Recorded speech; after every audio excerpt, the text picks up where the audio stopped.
69-year-old Rosta Charuma is one of the food insecure Zimbabweans who need food assistance at least until her next harvest of corn and groundnuts in April.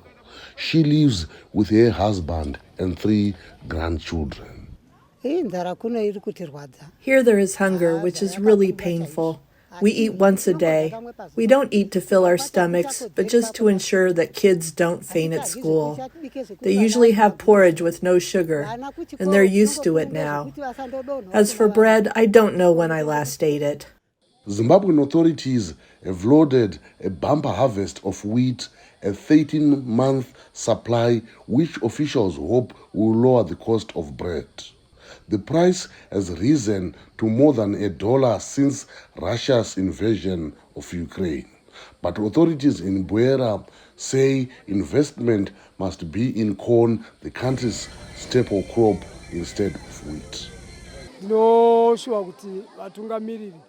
I wish Zimbabwean leaders would look at Buhera district, which has erratic rainfalls, and introduce irrigation schemes. The community would have food security.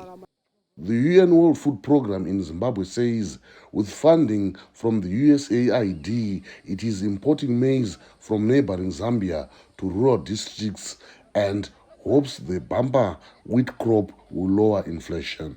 In rural areas, the communities are very much dependent on the consumption of maize. And the last agricultural season, unfortunately, the maize production, especially in those kind of rural communities, did not do so well because of the rains being very scattered during the season.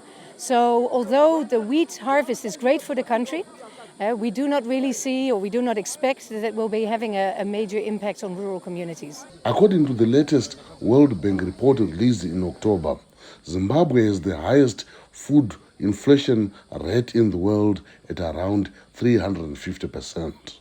That is one reason why people like Rosta Charuma say they are no longer eating bread and are hoping corn production can help them survive.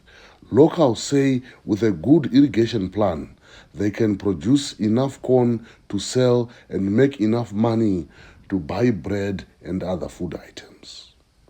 Columbus Mavhunga for VOA News, Buhera, Zimbabwe.